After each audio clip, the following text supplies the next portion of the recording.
If you go back to page 12, we talk, when I do this class, usually like at my church, I have an hour and a half each week, and I have more time to interact with the group and have more time to question. So I want to go through a couple things today very quickly so that I can give you guys some time to ask me questions. I'm sure some of you have questions maybe you were hoping would be answered somehow in the last 8 weeks and they weren't. So I'd like to have you have an opportunity to stump me, or at least get my thoughts, or have an opportunity to get some other people's thoughts on some of those things. But first, sorry, it's not page 12, page 16. If you have your outline, page 16.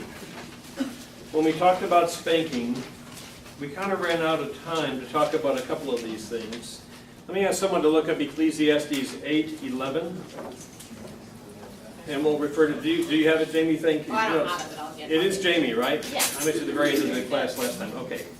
So, here's my question. When your kids push your buttons, how many of you feel like a failure? How many of you feel like you must be doing something wrong, otherwise they wouldn't be doing that? Okay, I want to encourage you to look at that completely differently from now on. From, what time is it actually? 9:47. From 9:47 on Sunday, March 13th, 2016, I don't ever want you to look at that as a failure on your part again. Your kid's job description is to push all the buttons. That is their job description. That's what they are supposed to do. So from now on, I want you to imagine your little 2-year-old wearing a suit and tie. Okay, he's wearing a suit and tie, and he's got a clipboard, and he has a piece of paper on there and a pen. And he's pushing buttons, and then he's making notes of what happens after he pushes those buttons. Your little 2-year-old girl is wearing a little business suit, a little skirt, little business shoes, professional shoes, a coat, and a nice blouse, and she has the same clipboard, and it has all this stuff on it, and she's checking all of it out. And she's making notes of what happens, what your reaction is when she does these different things. What makes you a failure in parenting is not that your kids push all the buttons. That's what they're supposed to do. So if that's not what makes people a failure in parenting, what makes people a failure? When people fail at parenting, and it happens. How they react to it. Yes. What makes parents a failure is how they react to it. Not that the kids are pushing all the buttons. And what do you need to do when they're pushing all these buttons? Gee whiz, after 8 weeks, that's really deflating. Stay calm. Say it. Stay calm. Stay calm. Listen. Listen. Hey, who said that? Toby. Man, right on. Good for you. Stay calm. Listen. Figure out where they're coming from, and then be consistent. Last week we talked about boundaries. We talked about boundaries your kids can feel. A big area inside, but when they hit a boundary, they know they've hit it. Your job is that when your kids hit a boundary, when they hit a limit that you've set, you need to be consistent and make sure that they know they've hit that limit. And you need to persist in that. I think I said last week, I think more strong-willed kids are made than born. There are some born, and they just take a lot more consistency and a lot more persistence and a lot more continuity on your part. You just have to persevere. But a lot of strong-willed kids are made out of kids that really aren't bent toward being strong-willed because the parents don't follow through and because they're not willing to be consistent. What happens, and we've seen this, we've all seen this, some of us have experienced it, what happens with that kid at Target when they're crying and whining and pitching a fit and they want a candy. And finally, you're so exasperated, you just want them to be quiet. You want them to stop making a scene, so what do? You get them the candy, and what have you just done? Right? I would even say you're teaching them, you're training them that if they will persist, they'll get the candy. You know what? Next time, maybe you said no 10 times and gave them the candy on number 11. Next time they'll go 20, 25 times. They know it's coming. You've trained them that it's coming. Big mistake. If you have to, leave all your stuff in the cart, grab up the kids and walk out. just walk out, leave. Come back that night after your husband's home or your wife can watch the kids, whoever it is, just leave, come back when someone else can watch the kids and you can shop by yourself. Now remember, for availability and spending time with the kids, I like the idea of taking them on errands, but now we're talking about a behavioral and attitude issue. You cannot afford to give in. You cannot afford to train your kids that you will say no 10 times and finally there is a payoff. It's like a slot machine. They yank the handle, and if there's finally a payoff, they know it's coming. You are emboldening them, right? You're strengthening their resolve, which is exactly what you don't want to do. So you're not a failure because your kids press the buttons. That's their job. The only thing you can fail at is not being consistent and not winning over time. That's where parents go wrong. Who has the Ecclesiastes 8:11? You did. When the sentence for a crime is not quickly carried out, people's hearts are filled with schemes to do wrong. When the sentence for a crime is not quickly carried out, your toddlers' hearts are filled with schemes to do wrong. Is that not true? Is that not true? Have you not all experienced this in one way, shape, or form or another? Be persistent. You must win. You must win this in the end. I do want to go back to page 12. Those of you who have an outline with you.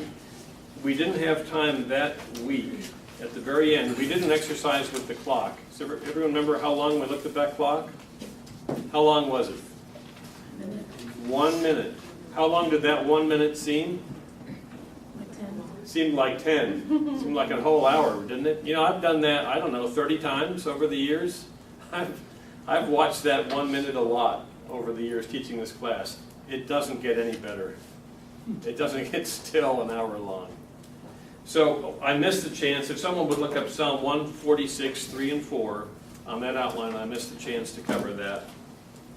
And in this area, we listened to the Harry Chapin song, and this is where I just implore you, invest in those relationships with your kids now. This is what you're going to want to have invested in, projecting yourself forward 15, 20, 25, 30 years. This is what you're going to want to have done looking back 30 years from now. May not seem that way today, but I guarantee it. I guarantee it. Or all the money back that you paid for this class. If that's not true. All right. Are you guys awake this morning? I know we all lost an hour of sleep, but I walked in downstairs. There was like nobody here. I thought, I set my clock forward the wrong week. I'm here an hour early. Okay, who's got Psalm 146, 3 and 4? I do. Okay, go ahead.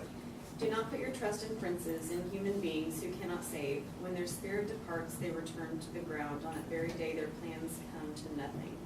When their spirits depart. You know, Kelly gave such a nice prayer this morning, and she mentioned several times the passing of life and death. You all know death is really separation. It's not an end. It's a separation. In spiritual terms, it's a separation of our soul from the body.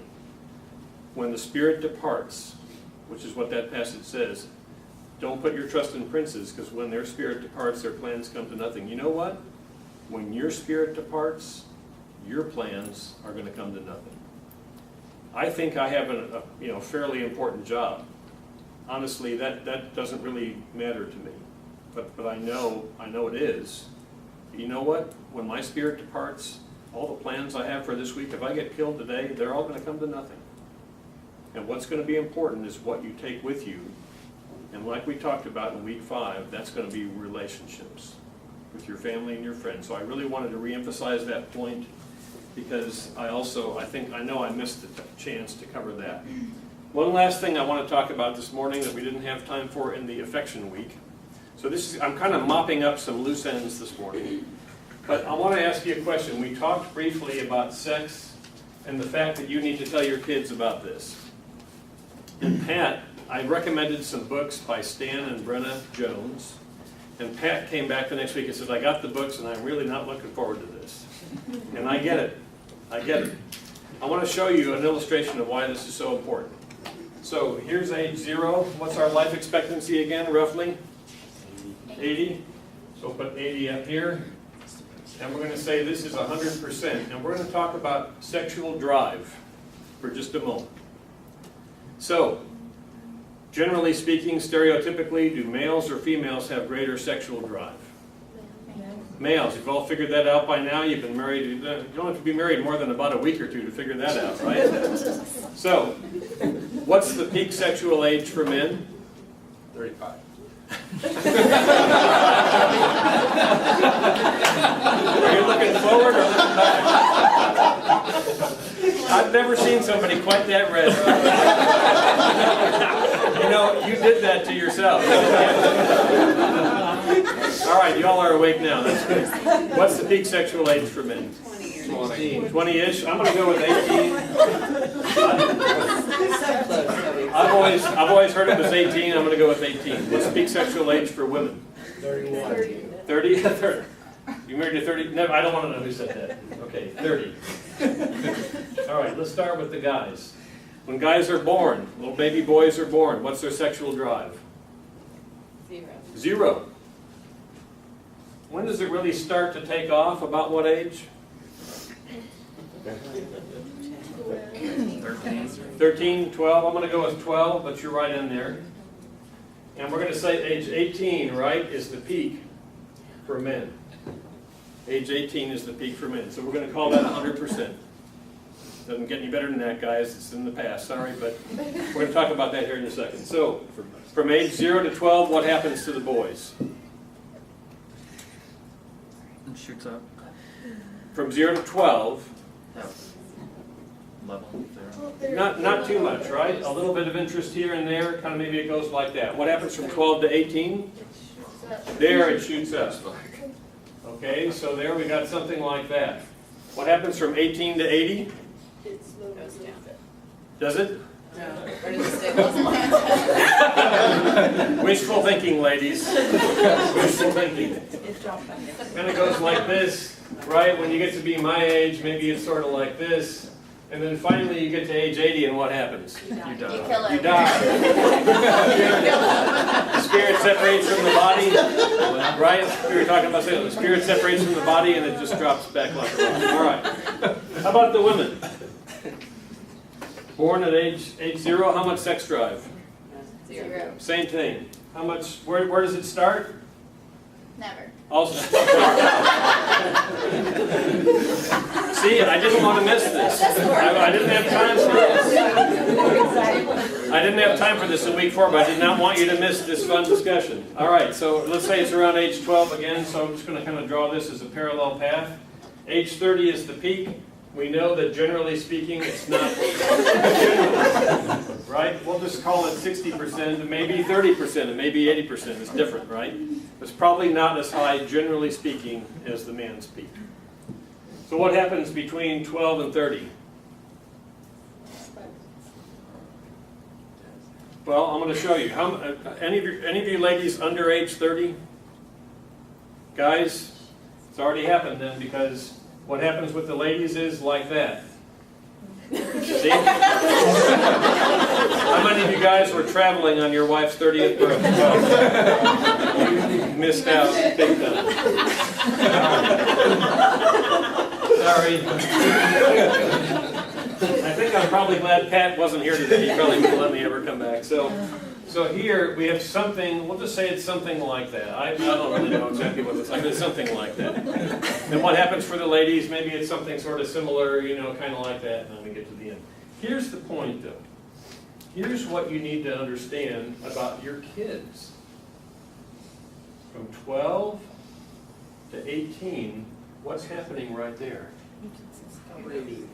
Huh? Puberty. Okay, so if you have girls, what do they need to know? How many of you have little girls? All right, what do they need to know about the boys? They're nervous. They're bad. What do they need to know? They need to know about sex. You know what? That's exactly what they need to know. They need to know about sex, and they need to know about it from who? Me. From you. Now, our kids are all a product of the Jenks school system. Personally, I could not be happier with the Jenks school system as a public school system. I could not be happier. I'm totally serious in saying that. I'm not sure it's the only school system in the area I'd say it about, but it happened to be where we lived the whole time. We did not pull our kids out when it was time for sex education or AIDS education, but we made sure we were also talking to them at the same time. Because you know what? I've got 2 girls, and they need to understand what's happening to the boys in junior high and high school. And my 2 boys need to understand what's happening with girls and what's not the same with girls. And girls need to understand what's very different about boys. This is a danger zone. Okay, for all the fun of putting this together, I love laying this graph out. But this is a very serious point. This is a danger zone. And if you haven't gotten to your kids by age 12, and the Stan and Brennan Jones books will have what you need to do from age 0 to 13 or 14. I teach a sex ed in the Christian home class. I mentioned that before. I will twist parents' arms off in that class to have their kids make and own. They have to own it. They can't make it for you. They have to own it. A purity pledge at age 13. Waiting after that is too late. The messages in our culture, the stuff they'll hear from peers even before age 13. You cannot wait after age 13. I'm not trying to make anyone feel guilty. If you have kids over age 13 and you haven't seriously considered this, you're behind. And you know what? I'm not saying that to offend anyone. I'm saying it because you need me to say it. And you know what? Your kids really need me to say it. So the Stan and Brennan Jones books are terrific. Here's the thing from Family Life. We did not use this, but I know it's good, called Passport to Purity. Also, generally, I have 3 podcasts on my phone that I would recommend. Family Life, Focus on the Family, and Family Talk. And from day to day, you will get great advice on these about parenting, about marriage, about just everything, current social topics, hot topics, all kinds of things. I highly recommend those 3 podcasts, and I think at least Family Life and Focus also have apps. If you have an Android phone, they have apps. I'm not sure about Family Talk. That's Dr. Dobson's current ministry. Okay, have I got your attention here? Time to move on. What I'd like to do, we have pages 17 and 18. These are a bunch of fill-in-the-blanks as review. I'm going to race through these so that I can save a little bit of time for you guys to ask any questions you want. Page 17A, and I think it's worth a review. That's why I'm going to go ahead and cover this. Luke 6:40 is a pupil is not above his teacher, but everyone after he's been fully trained will be like his teacher. Your kids are going to be 92% like who? You, because you are 92% like your parents. And most of us realize that. So our purpose during these 8 weeks has been to glorify God by reflecting Christ's image within our own families to each other, and as a family to others with whom we come into contact. We have more what in parenting than anywhere else. Anyone remember that very first week? We have more what in parenting? What was it? Influence? Influence. Toby, you're hot. You're hot today. More influencing and parenting than anywhere. The next one, we've all been what to be parents? We've all been trained. Remember, this is Parenting 201. What was Parenting 101? Childhood. Your childhood. You had 18 years of Parenting 101 with your own parents. For some of us, that was great. For some of it was awful. For most of us, it was kind of a combination of good stuff and stuff we wouldn't want to do over again if we really were honest about it. 92% factor. We will be 92% like our parents, and our what will be 92% like us. Kids. Our kids. And we must stay what of our parenting in order to stay competent? Say it again. Aware. Aware. We must stay aware. Remember that graph we did? We have to stay aware of our parenting. We can never go on autopilot. Even if we get it down for our 3-year-old, what happens? They become 4. They become 4. They have a birthday, doggone it. Nothing we can do about that. They get older, they change over time. If you have more than one kid, you have to stay constantly aware of both of them because they're different. Or all 3 of them. Week 2, we talked about being a hero to your kids. I'm going to come back to that verse in a second. We talked about shutting off the TV and instead interacting as a family. We said hero status is ours to lose. This is a really cool thing about parenting. Your kids want you to be the hero, and when you blow it, they are so quick to forgive you, and they want it to be right. The one exception to that is if you're a step-parent, you really have your work cut out for you in that area. You're probably not the hero, probably. Some of you are, but most of you are probably the last nail in the coffin for the kid who wanted his biological parents to get back together again. That can be very, very, very tough. I don't know if that's enough varies, but it can be very, very, very tough. We don't role model aptitude, but character. What we're role modeling for our kids is character, worldview, a sense of what's important. Our role model as parents is who? In practical terms, it's our parents, but who do we want it to be? God and Jesus Christ. That's our role model as parents. We talked about the importance of perspective.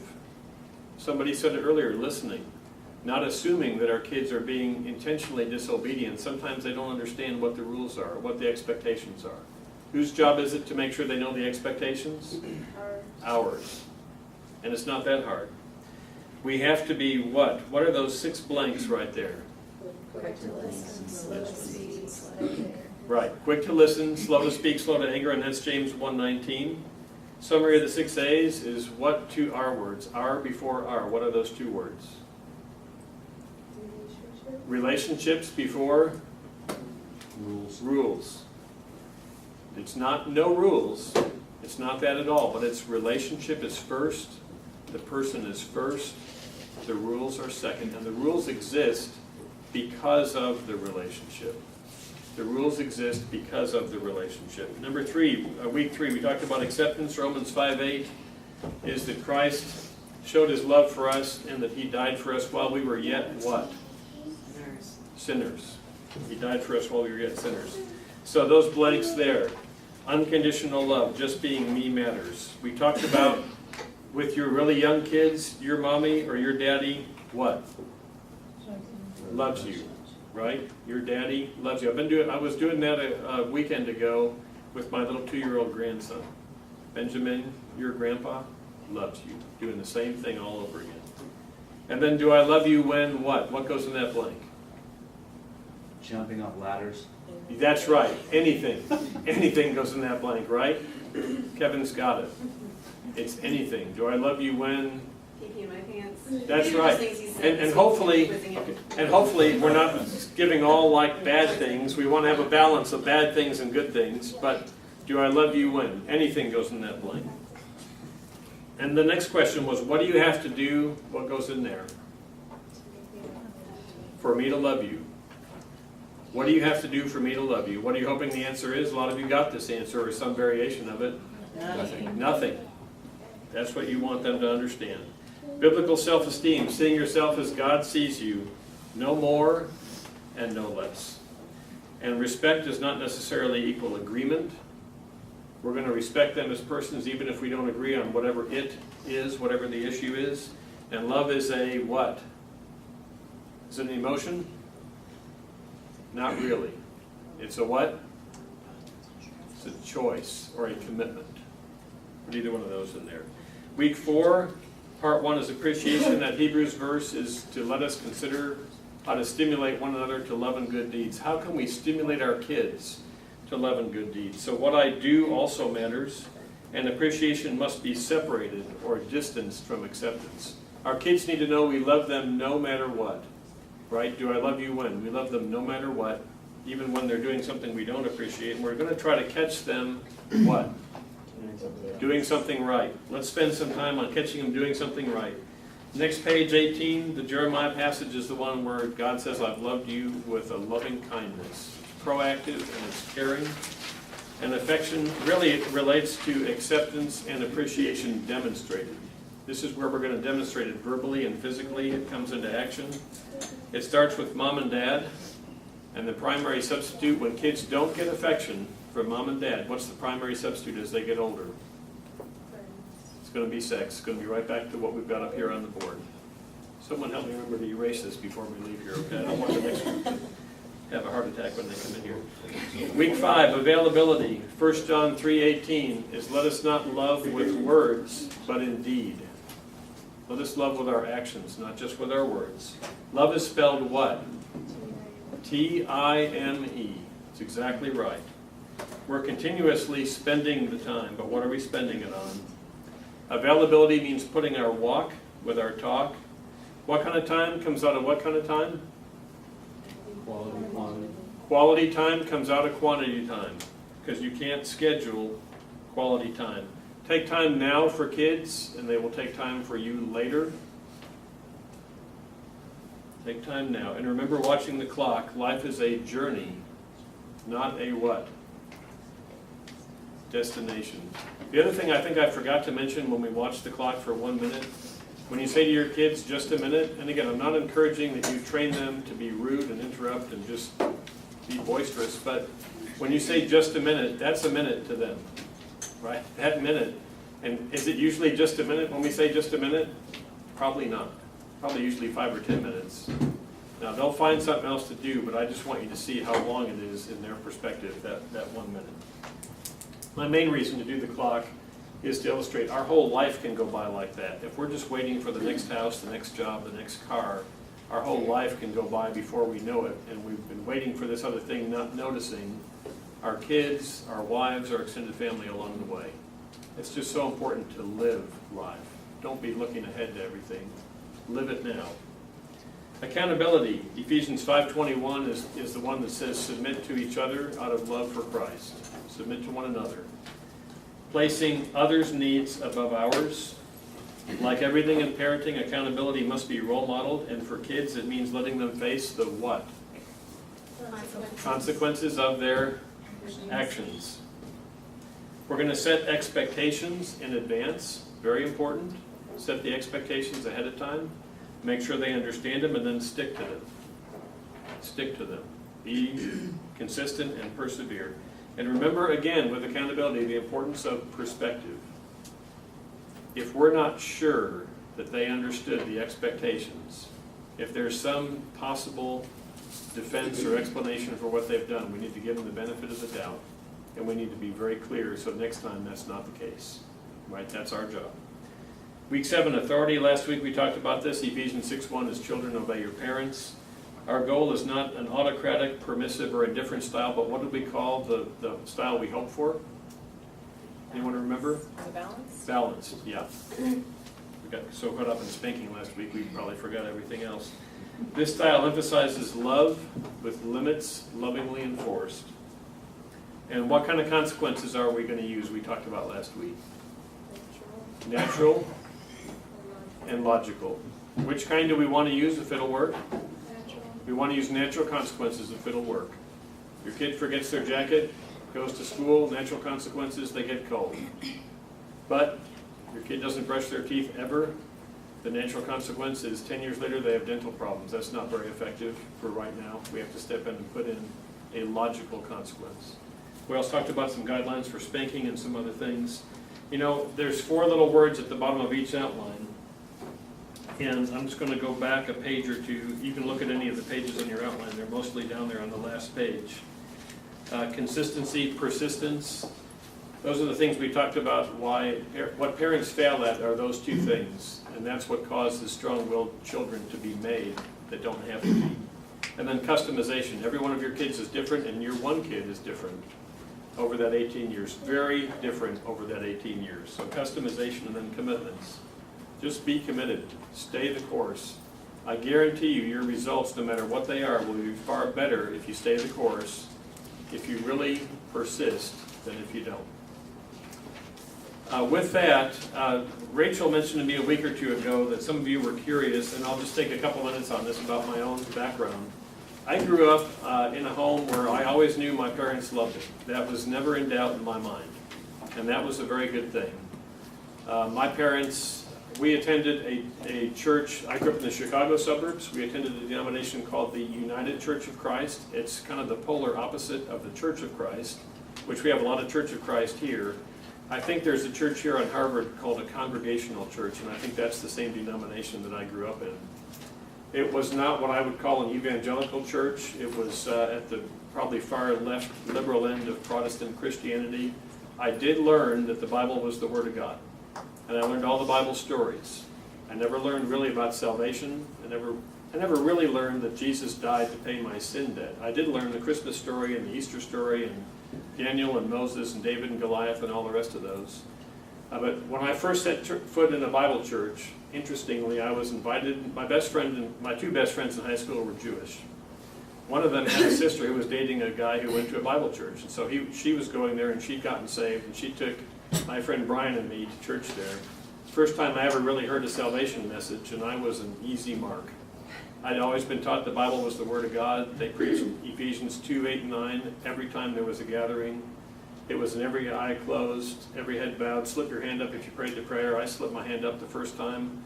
I got to be friends with the youth minister, and I'm friends with him. We're in occasional contact even to this day.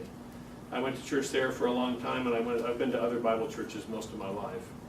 But growing up, my parents, our household is not the kind of household spiritually that I would have wanted for my house to be with my wife and our kids.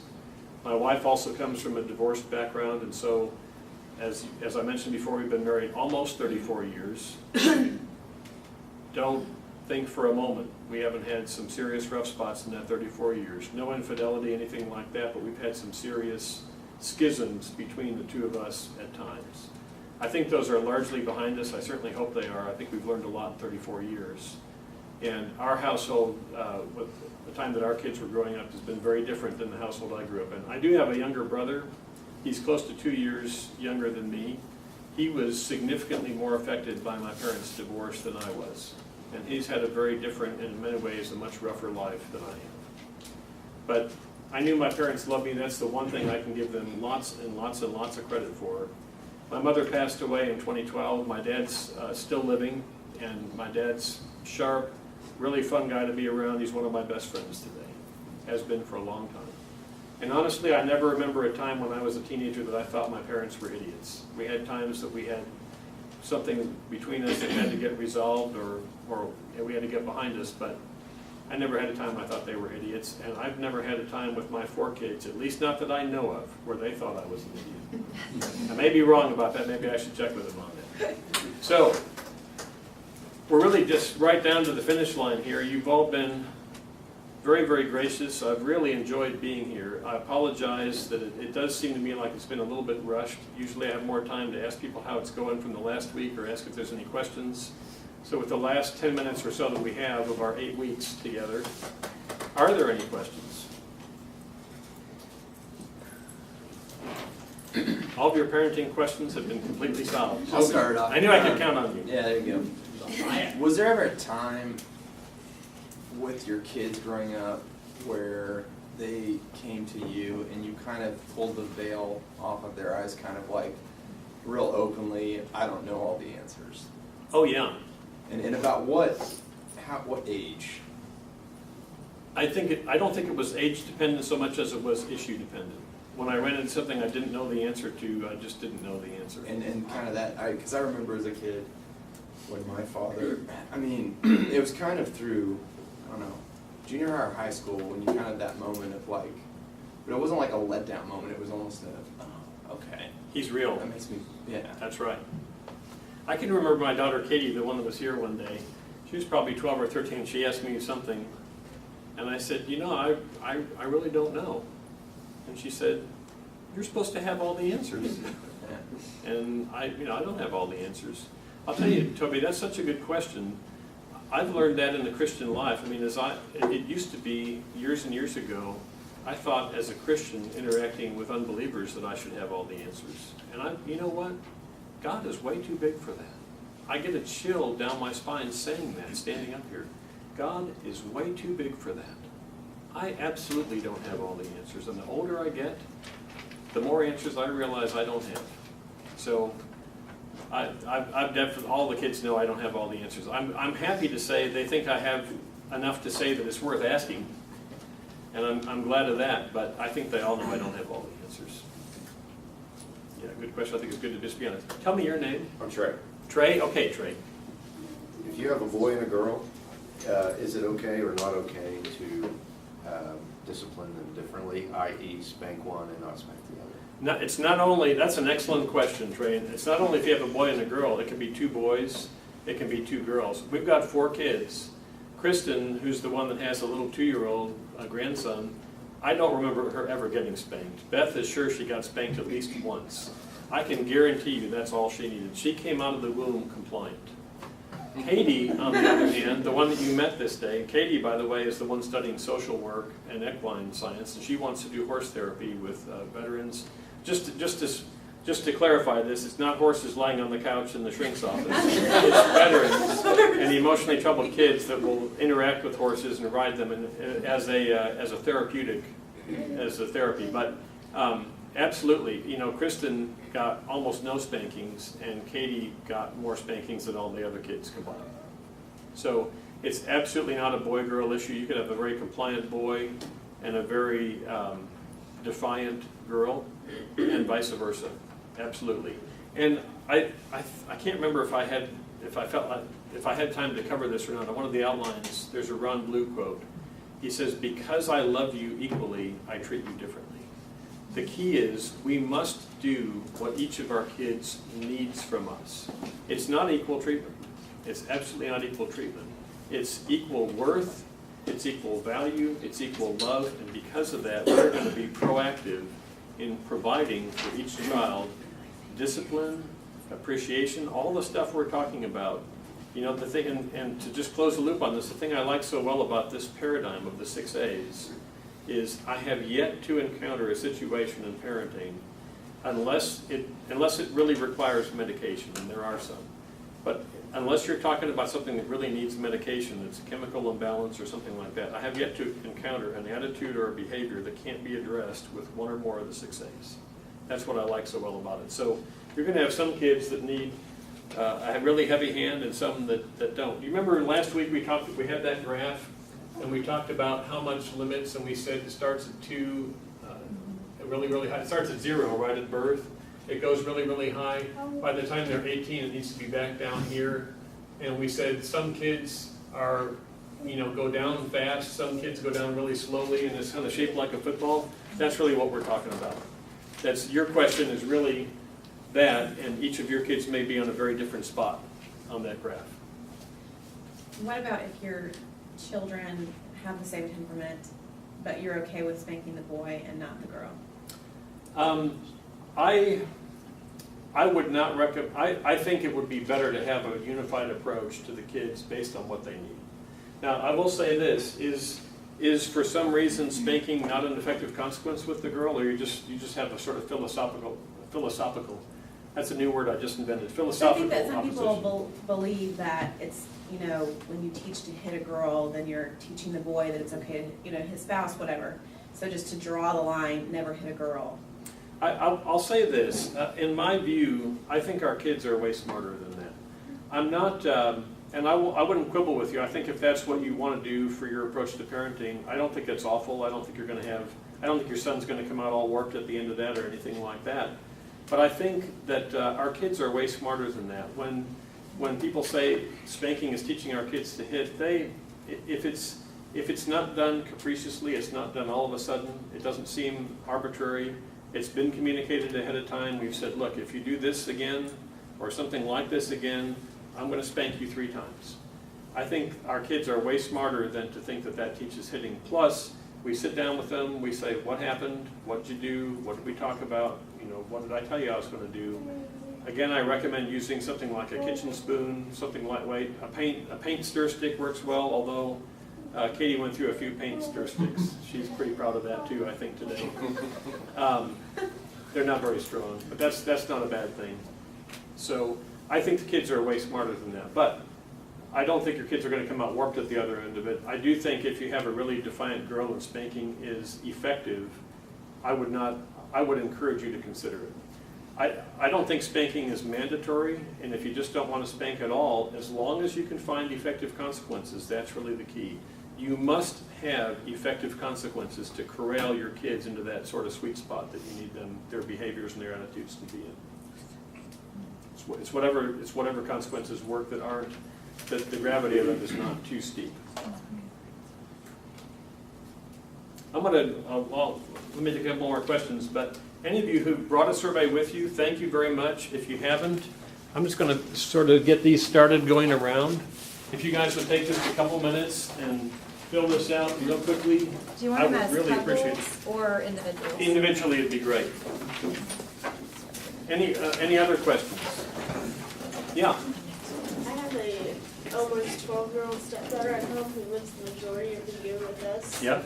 What would be your number one piece of advice for a step-parent who is the main mother figure for most of the year? So you really are, you're the main mother figure. She sees her mother 6 weeks out of the year. How do you feel about your relationship with her? It's hard? We're struggling right now. It's hard? Yeah. So, tell me your name, Amanda? Amanda. I'll tell you what I would do. I think there's a lot of work to do in that relationship. And I'm just gonna be honest with you. I wanna go back to what Toby was asking me before. I don't know the answer to that. I've never been in that position. What I would tell you is these guys, especially these two, will have excellent resources for that, excellent. I heard a broadcast just this last week on Family Life where they talked to two people that had gotten married that had kids already. Each of them was in a marriage where the other partner was unfaithful, and they tried to hold it together for years. The wheels just came off in both cases, and they kind of found each other. I think they said they had 7 kids between them. So they've got lots of those relationships, and it's been very hard. They talked about how hard it's been. And I would go to somebody who knows a lot more about that than I do, and I would read up on it or just get some good advice. I'm generally, I've heard so few things that I consider problematic from any of these ministries. I generally would just wholeheartedly endorse 99% of the content that comes out of all 3 of those. I just think you can really trust it. They've all got their heads really screwed on straight. They've got good bearings, and Amanda, I would seek out references from people that have been there and done that and really can give you some advice kind of from the front lines. I'm sorry I'm not much more help to you on that. I wish I could be. Scott, high level question. Yeah. In general, I'm just getting your opinion here. Do you think it's becoming, this all makes sense in this room and to us, and hopefully we're putting a lot of this into action. But do you think it's becoming increasingly harder for people to raise kids in our culture? I do. I think the culture is becoming far less family friendly.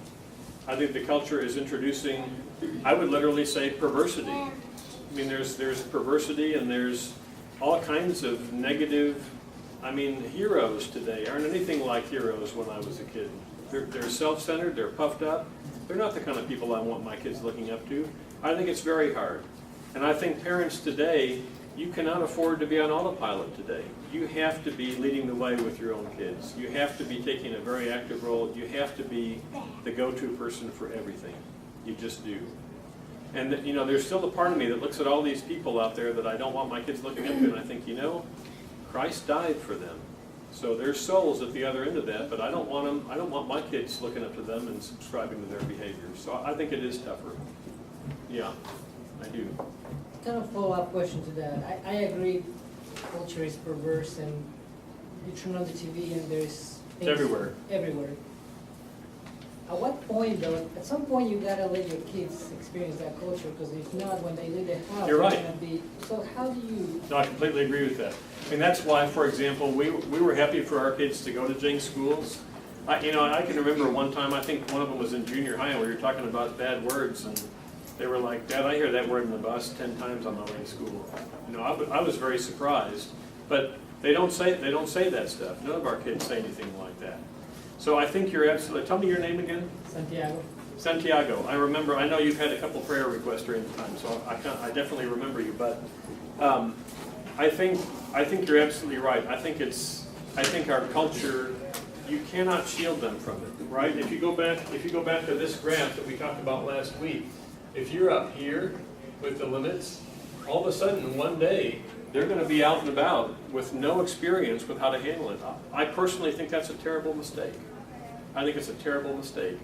You need to be letting them experience the culture, not pushing them into it, right? We don't want to push them into the culture, but they've got to be able to experience whatever's age appropriate, whatever their peers are experiencing over time, while you can talk about it.